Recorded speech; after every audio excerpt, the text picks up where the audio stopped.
All right, Frank. So that is another excellent entry, and just really having so much individuality about it. A few little notes here. Here you've got the periodic uh, bar numbers. Usually, like, what people prefer is just the putting the bar number at the beginning of the system, right? And of course, in such a lengthy kind of screen such as this, the way that things are set up so that I can evaluate them. In general, like the whole issue of bar numbers is really not a big question. It's really more the rehearsal numbers or the rehearsal letters that really make the difference, which is one of the reasons why I'm trying to hammer home to everybody to really like use the same rehearsal marks that I've got in my templates. But yeah, just in general, just a note. Just have the bar number at the beginning of the system, or like have it on every bar if it's a film score, and otherwise, don't worry about it too much. But I would say just leave this out because people find the periodic bar numbers to be irritating because then they have to sort of count forwards and backwards from them, and they might as well be doing that from the beginning of the system. All right. So just a comment here. A lot of times I start off with a big discussion of whether or not the harp scoring is working, whether or not it's dynamically balanced. I would say, for the most part, you are taking care of that. You're dealing with it really nicely. So I won't have a huge amount to say about it, except that I think that in some of this, I see what you're trying to do here with like the balancing of the different elements, and I think that you are kind of overcompensating a little bit here. I think that everything could be marked piano. You know what I mean? This could be piano with nuances, right? Bringing out the different, this is something that I'm seeing, of course, more in like the extended melodic lines from C onwards. Like rather than just writing all of this stuff in here, bien chantant, très expressif, and so on. Maybe it would be better just to have da da da da dum. Da, da, da, da, da, da, da, dum. Do you see what I mean? Da da da da da da da da da da da da da da da da dum. Just really tell the players what you want there with your dynamic nuances, right? And they will get it. They don't need this at all, right? That's for the piano player. And it's fun to throw in there. I think I threw it into mine, but I also put in a lot of nuances in my melodic lines, right? But once again, I see what you're trying to do here, which is bringing in some color from the strings here and there, right? Occasionally emphasizing a higher note, right? I mean, it's all such cool scoring. There is so much about it that works, right, as opposed to not working. So I would say one of the things that is maybe just over fussy is just like all the different, just the huge dynamic mixing in here. I think it's okay to have the harp fortissimo because you've got this big push here, right? And that takes us to the evaluation criteria, right? Which a convincing allargando expansion, and I think that you do that really, really well here. Now, in terms of this kind of scoring and calling it divisi, it's really better to have separate voices. And I know that that's complicated when you've got triplets. So, it might be you could still fit three voices onto one staff because like you've got one quarter note and then you have the triplets. You sort of mix, like the downbeat does not have to be part of a triplet, right? So that can be a single voice, like here you would mark that as a dotted half note, and here that would be a half note, and here that would be a quarter note, right? So the it gets complex in the way that you divide up the rest of the triplet rhythm as it goes through the other voices, right? And hanging on exactly as it would if you were really replicating the sound of the pedal and how the pedal sustains all the pitches going forwards into the allargando, right? So, yeah, and then just that touch of tuba at the bottom, that's just awesome. It fills in for the any deficiencies from the double basses, not to get on the case of the double basses. And then like the whole smooth release into bar 42. All I'd say about that is it's a little abrupt, you know. Ba-ba-da-ba-ba-bum. So what if you went ba-ba-ba-ba-ba-bum, forte piano, and then held on and diminuendo, and then came in right here? Because I just feel like it just bonk, like the you release so quickly that it feels like an accent, right? Which is not what you want. You want a, you know, if you're going to have this beautiful rolled chord here, then you know the sustain of this should be reflected in the sustain of the strings, but maybe forte piano, diminuendo, right? And then come in here, just everybody playing piano. And I think that it'll balance beautifully. And you can keep forte here in the harp. Now, as to the strategy of interpreting the accompaniment pattern, that's really great. The ba-da-da-da-da-da-da-da, you know, something I should have thought of. Darn it. But I didn't. But it's fine. I just really love the way it's like totally playable, and it's a really great way to deal with the whole, you know, problem of getting in between the beat, right? And here you've got the violas doubling that line. It's just so fun. And then, like, I have this further concern: keeping the accompaniment pattern from becoming too regular and therefore too predictable. Careful treatment of the melodic voice to make it feel authentic to the composer's style. All right, so the two concerns. Let's talk about those now.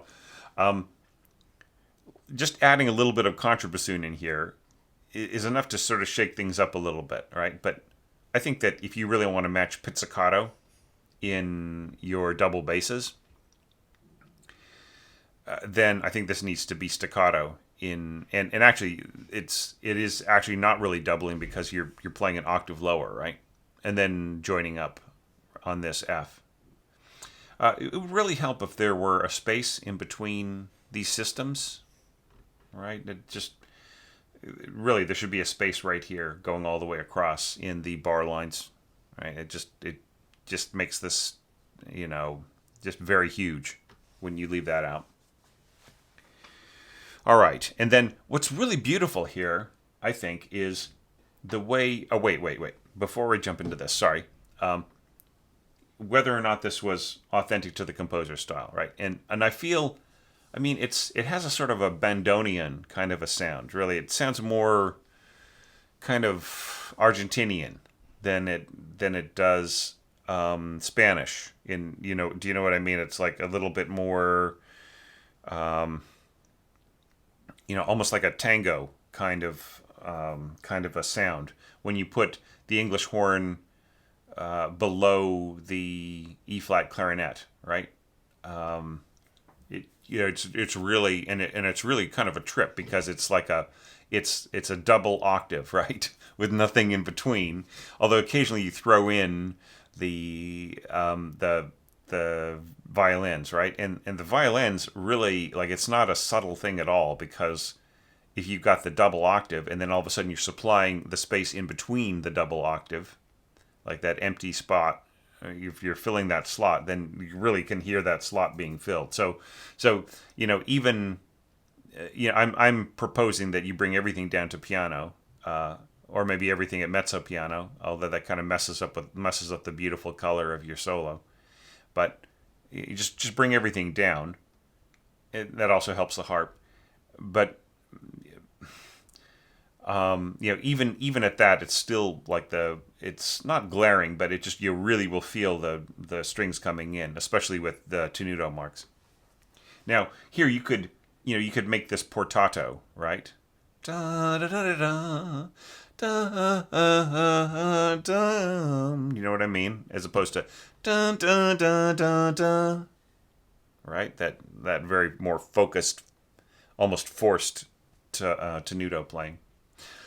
There's like almost a tendency to turn a row of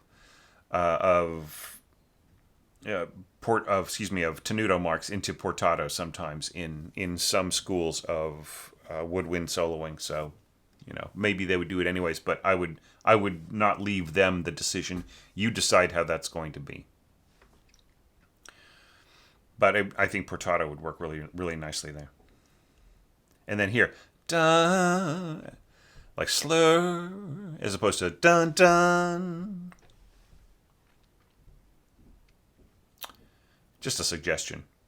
All right, but I mean, is it authentic to the style? It maybe not, but it has a beautiful folk feeling to it. Just really, yeah. And then, back to here. Just I sort of interrupted myself as I was about to say, like using the same strategies before the roll, like the idea of a roll. Right here, you have the cymbal roll. Here, you've got the timpani roll, and the something similar as to what was going on here in the winds happening in the strings, and that same idea that you used before going into this phrase in the harp. And you're kind of being more or less careful to stay out of the harp's way dynamically. So I believe, I really feel that this resonance is strong. It's one of the strongest in of all of the entries. It's just beautiful, using the harp to expand. And of course, like with that cost of using the harp in such a prominent way, really having disciplined dynamics, right? And then here you're really kind of laying on more characteristic cultural touches, the castanets and the snare drum and so on. And here we have like this accompaniment pattern trading off to different values now. And here I really love this double octave of first trumpet, first oboe, and A2 flutes. I think that's really effective, and the dynamics are a little dicey though. Do you know what I mean? It's like everything is way soft, like the forte trumpet, and not to mention the forte upper winds, right? And then the accompaniment sort of just muttering along here, a kind of mixture like mezzo piano, forte, piano with accents and so on. It's really a mixed bag. I think that once again you could make the accompaniment and the melody more homogeneous in terms of the dynamic.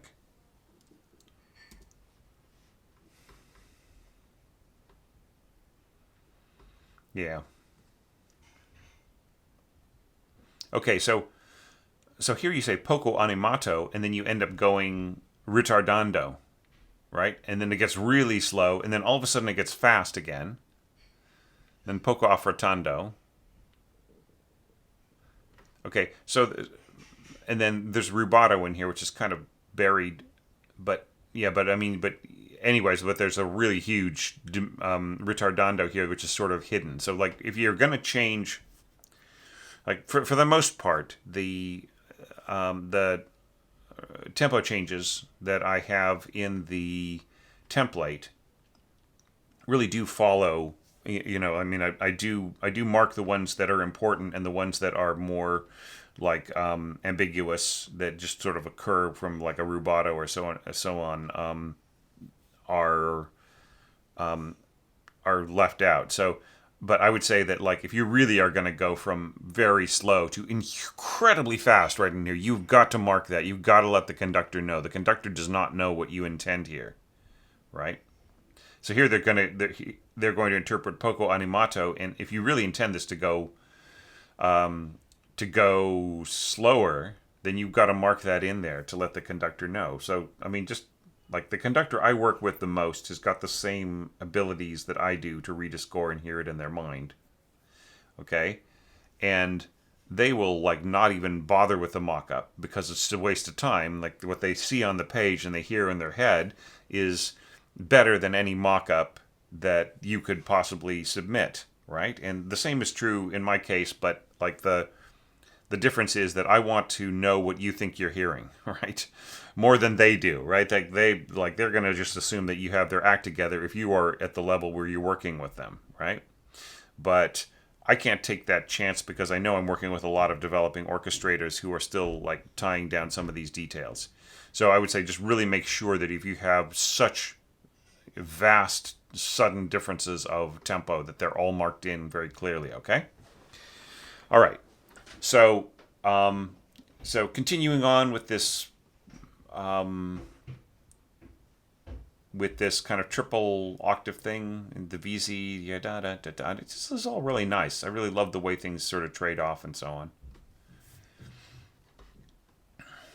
It's kind of interesting that you trade off from firsts to seconds and something. Like, the firsts are not going to get tired by continuing to do this. Neither would the seconds by doing it all the way through. And why not just give the top line all the way through to the firsts and the bottom line all the way through to the seconds, and then you don't have to go divising. You have a nice, full, rich sound all the way through, right? It's just an easier way of dealing with it. And here, dividing this up amongst the bassoons, like trading off and so on, that's all really nicely done. Yeah, that suits. It's fine. All right.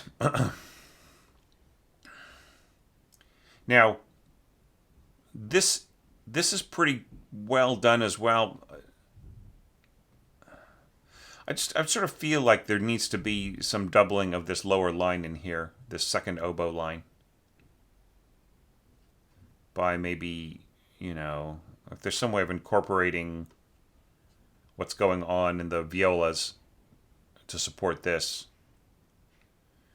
and then having the seconds continue on with the rest of the phrase, and then just leave this to the violas.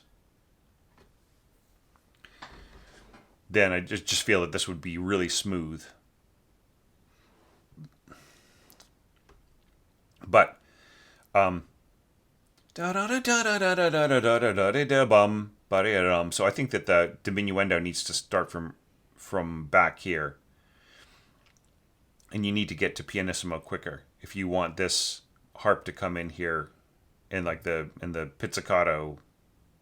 So I would say, like, the more separated you can keep the harp part from the pizzicato, then the better. Like, here you got the octaves, and the cellos are going to absorb the sound of the harp to an extent on the lower octave, right? But you've got the double basses from below. So this, just if this is marked piano, I'd say not mezzo piano but piano, and then the harp in here, and then put in like a crescendo and a diminuendo, ba ba ba ba ba ba ba ba.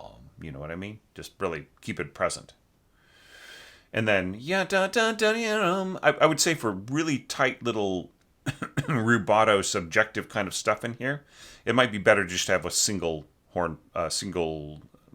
trumpet player. So I'm getting back to my jazz roots by calling this a horn. A single trumpet player right in here. Yeah, and then same thing again. Like, the higher you get with your pizzicato doubling, the more you are stepping on the harp's natural color and beauty, right? So this just really has to stay soft, right?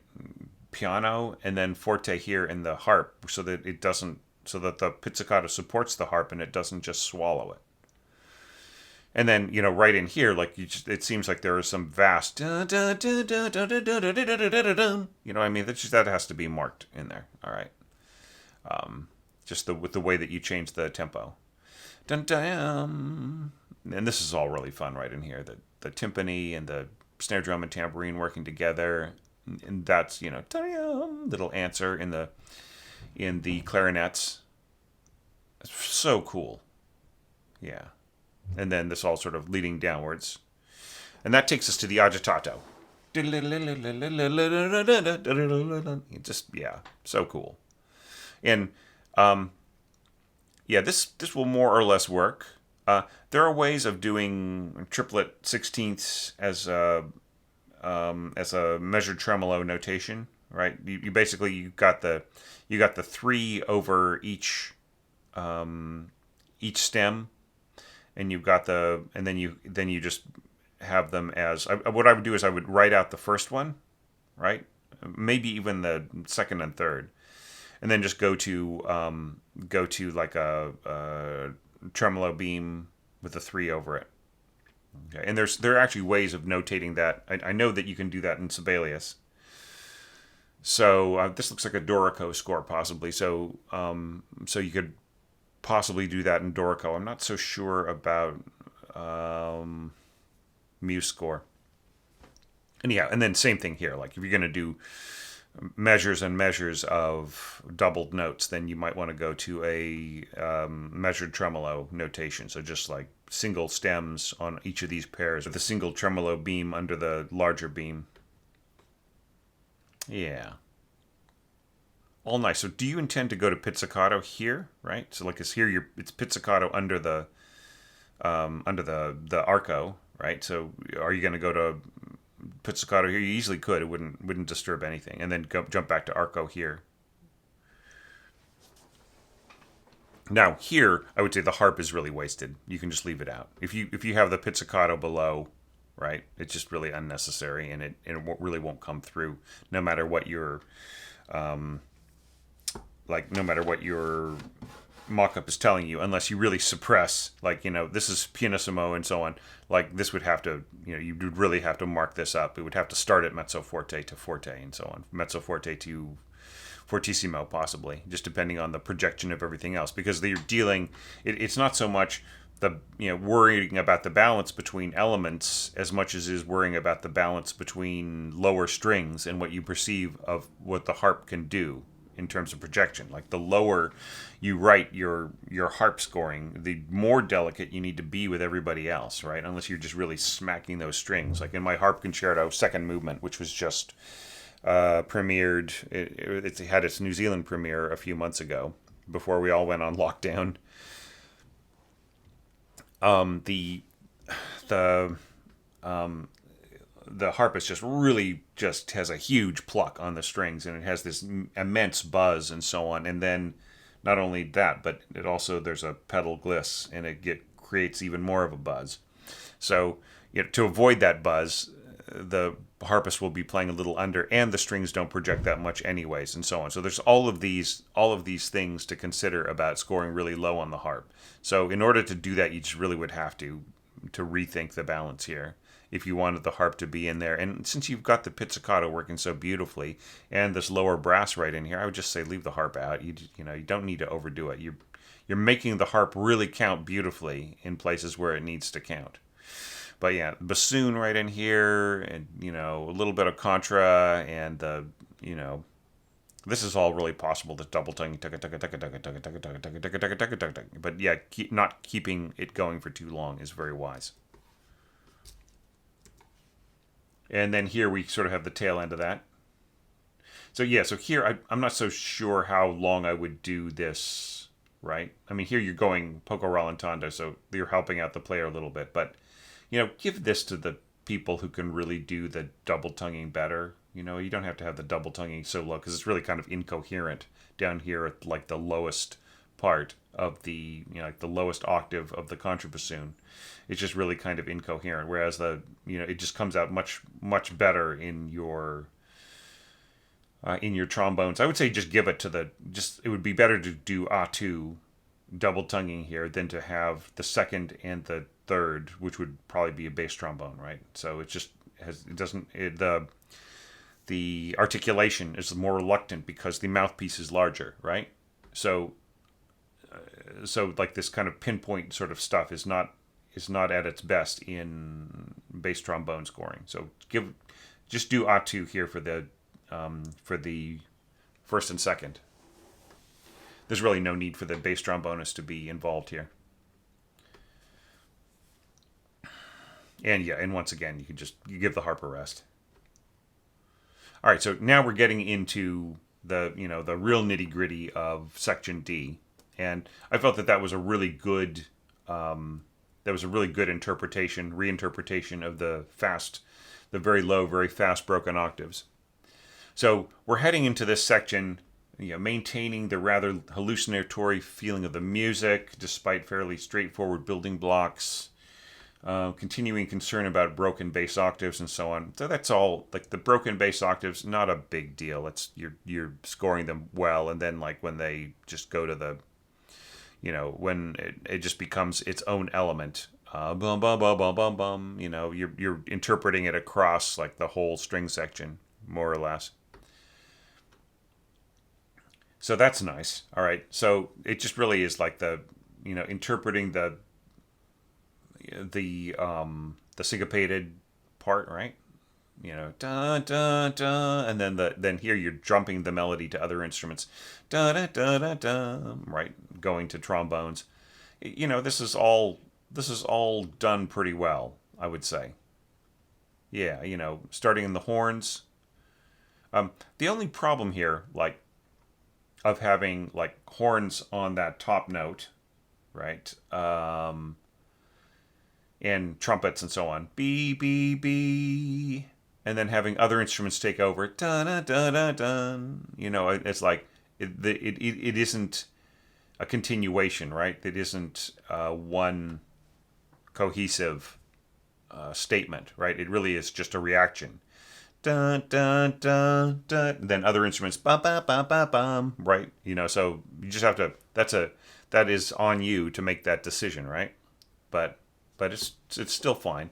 English horn, E flat clarinet, clarinets and octaves, right? So it's very reedy sound. Once again, it's almost like once again a bandoneon is really what it sounds like when you've got that triple octave in your plus English horn, 2 octaves below the E flat clarinet. Now here, is this powerful enough of a response, right? Like dynamically, it's stronger, but in terms of projection, right? This is way fuller than this, right? So you've got A2 flutes rising up to F, and you've got the English horn an octave lower, right? I mean, yeah, the players can make it work, but there isn't like you're sort of starting off with this kind of fuller sound here, and then you're stripping it back. So just be aware of that, right? And then here you got like the triple octave again. So I don't know, it just feels a little empty right in here.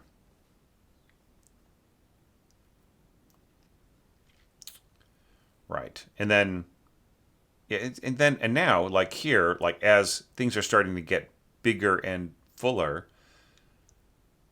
you've got flute, English horn, and bassoon in a triple octave. And I feel like the English horn isn't strong enough, right, against the sort of rising pressure from below. And I feel almost as if like it isn't strong enough in general, right? And like you're really holding back the strings to just kind of do accompanying kinds of things at first until later on. So I feel that like the melody doesn't really get all that strong. The kind of the reaction to the syncopation, da da da da da. It doesn't really gain in a lot of huge power until we get to about right here, right?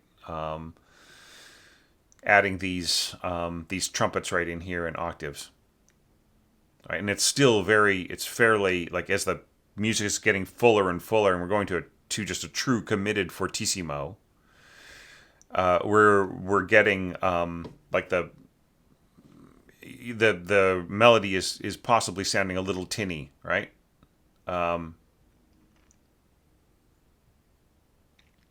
The other problem too is that can the strings all by themselves really do anything to compete with the mass of the brass right in here and the lower winds, right?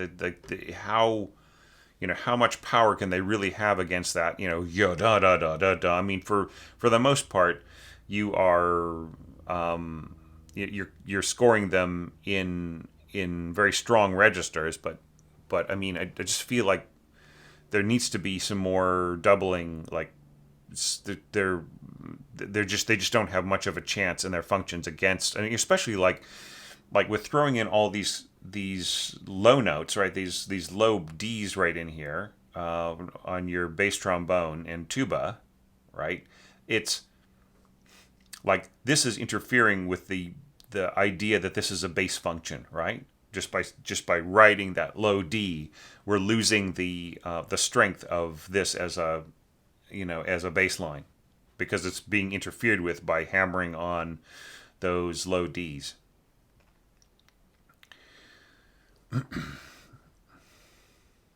And then right in here, though, like you've got the doubling from your lower winds, and that's great, right? So I'm just, who could be spared to thicken this up in your winds and brass, right?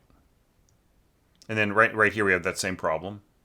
Right, maybe less competition from the lower brass, which is a little strange too. Like it helps to fix the situation, but then we have like less weight right here as the music is getting progressively more hysterical.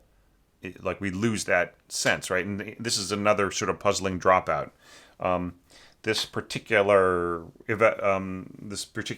challenge has been rife with dropouts. Like things that don't continue on, right? They just like suddenly there's a gap, as if maybe the orchestrator neglected to drop in something. I don't know. It just makes it kind of confusing. So, yeah. So this, I mean, I really appreciate how you're using the strings in here, right? And it's just, and that it eventually mutating into taking over the melody, and it gets very strong towards the end here. Now, ottava. So are you absolutely sure that you have met an E flat clarinet player that can really go up to an ottava D sharp? Most clarinetists will have absolutely no problem reading all the way up to high C, in ledger lines. That is not a problem. That's not even a problem for us pianists, or for me as a pianist. And there are some tricks to reading really, really high without using ottava. And in fact, I'm going to add a tip an exclusive tip to the Patreon feed. So watch out for that over the next few days, or it may have popped already by the time I upload this. But yeah, so you don't need the ottava, but I would just say, like, usually high A is the upper limit of E flat clarinet playing, though some players can go up to C. It's just not very musical, right? Like it's a much better note on piccolo rather than piccolo clarinet or sopranino clarinet. But going all the way up to D sharp, it's just sort of getting into real specialist territory, and you cannot count on on people, just your average third clarinet player, auxiliary clarinet player, to pop out such a high pitch, right? I mean, I think it's really brave, and it just does you credit for that courage of that scoring. But scoring this like an octave lower will not hurt the music at all, and will still add just a beautiful character, and the overtones from the E flat clarinet will do all the work of creating the illusion that it's playing higher than it needs to, right? So you don't need to go up to that ottava. But I mean, in general, this pretty much works. I really like just how the first trumpet is kind of adding to the hysteria here, and I'd say, like, in that regard, the kind of hallucinatory quality kind of leading to a sense of hysteria towards the end, I think that is really well done. So just maybe a little bit of rethinking of the texture right in here, and what instruments are sitting on top of which others, and so on, and just maybe clearing up what's going on here in this sudden gap. All right, and then we get to our doodle-deedle, doodle-deedle, and this is kind of cool. Da-da, da-da, da-da, da-da. That's actually pretty workable. Da-da-da, da-da-da. Yeah. I mean, that's very fun. And then just this big boing. Keep in mind, a fortissimo hit on a tam-tam is going to really just blot out a lot of the nuances. So, and it's hard to turn off, isn't it? Like, you can hit a big thing on the tam-tam, and then the conductor will just feel like nobody can really hear anything past that, and they want the audience to hear what's going on with these players who are just working their tails off to make things sound good for the audience. So they'll like sort of tell the tam-tam, those kind of motion to the tam-tam player to damp it after the second beat or on the second beat, so that we can hear these other things going on. All right, or even if that does happen, the resonance of the hall is the big tam-tam echoing through the hall.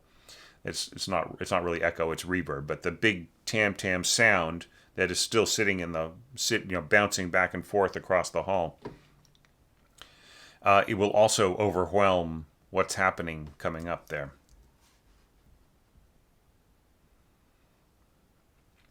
Yeah, I mean, this is more or less doable. I mean, it's just really, really a neat idea. And then the bassoon.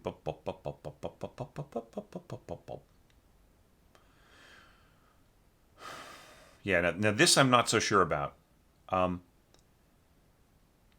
You know the dun dun dun dun. I'm not so sure that this will be as even as you hope, right? You're just really counting on at this, 132 for each horn player to come in exactly a 16th note apart, right?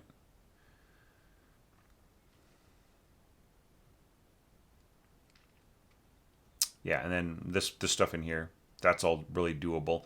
Although, like the double tonguing, not double tonguing, but the single tonguing for these players is going to get to be exhausting. I mean, just try singing that yourself. Like, just go da da da da da da da da. After a while, your tongue just gets really tired. If there was some way to, this is really more like to go this fast is really more of like a flute thing or a brass thing or a string thing, right? Rather than instruments that generally single tongue. Some clarinetists single tongue. Sorry, excuse me. Some clarinetists double tongue, but it's just a bit of a weaker effect. It doesn't really have that sense of incisiveness that it does on flute, or the sense of incisiveness you get from single tonguing on a reed instrument. So, yeah, Rolantando. Maybe if there was a way of bridging over into this section that is just a little calmer, right? So that it sets up the so what happened to the well, okay, in the piano score there is no there's a sort of a missing slur here. But that doesn't mean that, just because the slur is missing from the piano score doesn't mean that you have to leave it out, right? So, all right, so we're kind of getting to the whole problem of the rotating patterns, right? How to score in such a way that maintains interest. And like you are dividing it up, you're sort of switching between players and so on. And that's really admirable, and I think it's just really really cool.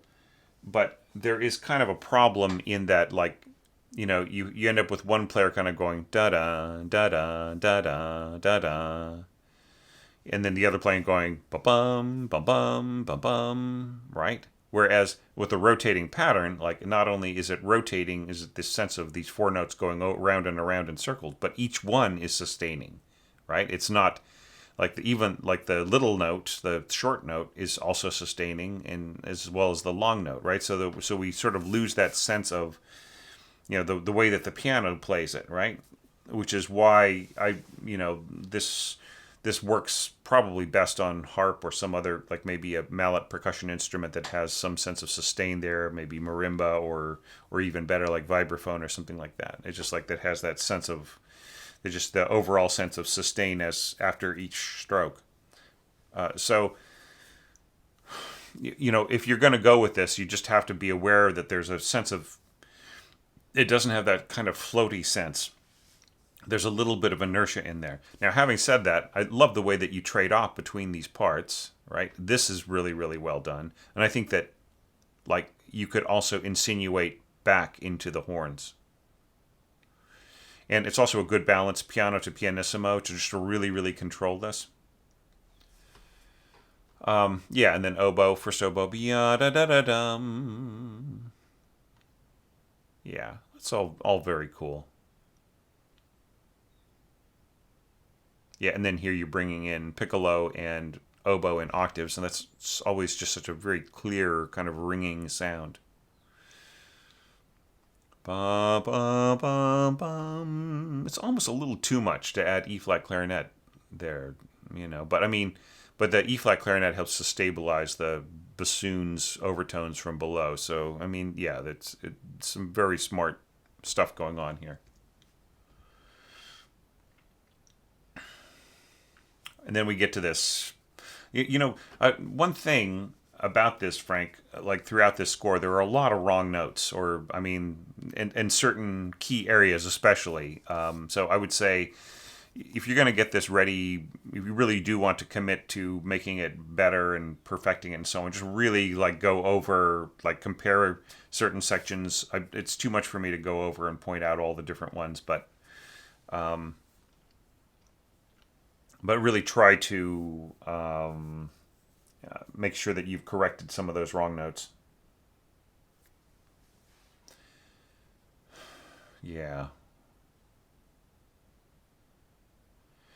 Da, da, da, da, da.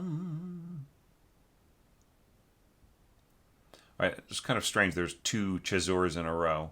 Maybe that was intended one for each voice. It's enough to have like so if the cesura is like before the 16th note, then break the beam. Okay, so have these two separate flagged eighth notes, right? Dotted eighth and 16th note. So and then same thing here. This should be an eighth note. So 16th going to an eighth, break the beam, and then put the cesura right there if that's where it belongs, right? Or just completely get rid of this and put the cesura on the rest that goes all the way across all parts, right? And you know, I don't think that the B is intended to lead. It's not like a it's like not like a 1-5 kind of a thing, right? Where it is this is leading to this. I think that you can just completely drop that and just really have the music come to a complete stop in a breath, and then yum yum yum bum, bum, bum, bum. Right? Because this interrupts the flow of the cesura, right? To throw in this B here. All right, so in my evaluation criteria, conveying a sense of icy distance, interpreting the piano's coloration, right? And then transitioning from distance to intimacy, and then to suspense, and then keeping keeping the coda proportional, not winding down too early, and then more icy distance at the end. All right, so those are our things to think about. So I'm not sure how icy it is right here, but it's more. It's kind of more chirping, really, the way that you scored it, because like you've got no strings in there or anything that kind of has that kind of icy edge to it, or tuned percussion or anything like that. But you've got the triangle. That's kind of cool. Yeah. Yum yum yum yum bum bum bum bum. Yeah, just lots of cute, cool little touches here. What you might want to do here is mark non-vibrato, right? And then you can back off on the accents if you want to, just to really like keep it pianissimo or triple pianissimo, right? And just really really soft on the tam tam. And this is really strange. This, shouldn't this be?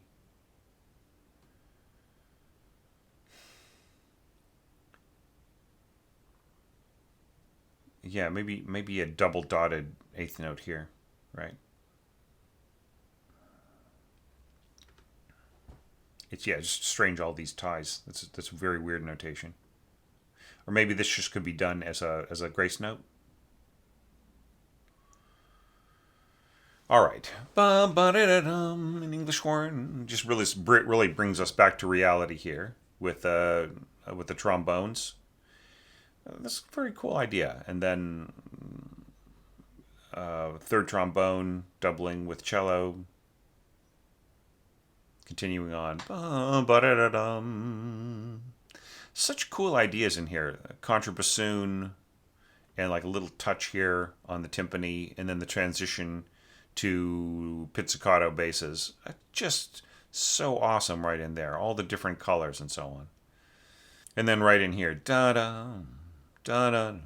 It's nice. And like all the tiny little touches here on percussion. So you may be overdoing it on the quadruple piano and triple piano and so on and so forth. Here's a possible way of thinking about dynamics that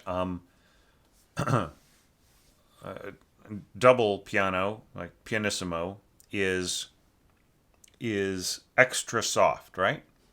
Now, triple P is as soft as you can play musically. Now, quadruple P is as soft as you can play non-musically, right? So that, like for instance, on a quadruple piano on a string instrument would be where the actual kind of scrapey noise of the bow crossing the strings would be louder than the actual pitch of the strings, right? The the kind of the touch of the brushes or the the kind of the incidental tapping sound of the snare drums or the stick on the snare drum would be louder than the actual kind of response of the drum head, right?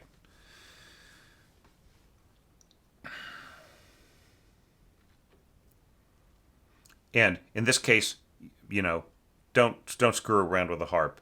Just keep the harp at piano, right? And then have like a little crescendo here, and then back to piano, and then blunk blunk blunk. This is really cool. Bum. Yeah, yeah. So and I really love the way that you really kind of leave the middle out. Like here, you just keep the opposite sides just as how it is in the piano without a whole lot of filling in the middle. It's just so nice. So yeah, so those are my comments on this score. Like it isn't really that there is a whole lot that's wrong with it. It's just that like the things that are right about it need tweaking to make them better. Right? That's kind of the approach here. All the same, they're I would just say overall, like now that you have heard my response to it and you've seen some of my evaluation criteria in at the beginning of this video, and then of course in the full set in the evaluations guide, you might want to come back and rethink it and you just kind of go over it a little bit more, tweak some things, maybe reshape some areas.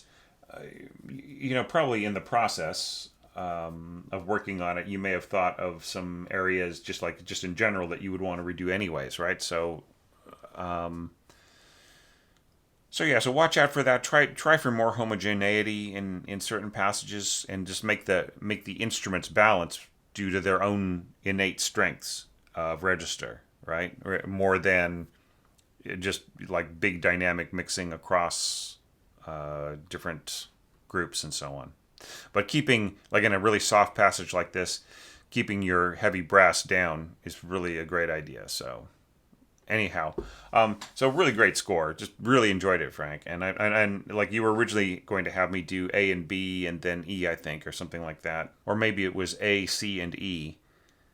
But I'm glad that you changed to the later sections just to give me something different to talk about, if nothing else, but also because that's some of the strongest parts of your score. So yeah, so I hope that this is useful. Maybe I'm being a little too picky in certain places, but there are just such great features to the score. The use of the E flat clarinet and the English horn, and in a double octave, and just such cool ideas. If you want to make your wind sound like a bandonian, then try that, right? That's something that anybody could use, like E flat clarinet 2 octaves above the English horn, and you just get that same reedy quality. Yes, so awesome, and I really love this ending and the function of the harp and the snare drum and castanets together. So cool, and the way that the timpani bridges between helps this this little sort of jaws kind of tracking going between those different parts, bridging between the parts through the timpani. So just really cool ideas, and your sense of care of balancing things so that the harp would be audible. All very very creditable. Just worthy of merit, worthy of people taking a look at the score and studying it along with my comments. So, with that, I've been evaluating scores all morning, and I need to go eat some breakfast. So I really enjoyed this. Thank you so much, Frank, for your diligence in this scoring, and for your support on Patreon to help this channel help thousands of other composers. It's hugely appreciated by us all. And thanks to all the Patreon members out there who are making comments on each other's works, especially like the people who are commenting on their own group. I think that that's really important for, like, say, for the dotted semibrev entrance to give each other a bit of feedback and help and support and everything else. Because like you're all sort of sharing that one particular category and are going over similar material and will have some similar perspectives, right? So thanks for that. Thanks to all of our website subscribers, all of the subscribers on YouTube and members on Facebook and Twitter and so on. I really appreciate it. Just being part of the community, supporting this, even just with a like or a view or whatever. That all makes a difference in the end, and it makes it worthwhile for me to continue doing this. So I think I've got a few more years left in me. I don't know if I could continue doing this for another 10 years of just hundreds and hundreds of scores every year. I was sort of thinking like maybe 60 or 70 a year. I think I could just continue doing indefinitely. But I think if it's going to go above 160, 170, maybe getting to 200 next year as things grow, it might just be a little bit much for me. But let's see how we go. All right. I would definitely keep things the way that they are for at least one more year, because the next example that we're going to orchestrate is just so exquisite and so incredible. So anyhow, I hope that you will contribute to that too, Frank, and be part of that conversation when we get there. So thanks to all, and now I'm going to go eat some breakfast, but I'll try to come back and do some more evaluations later today. See you all really soon.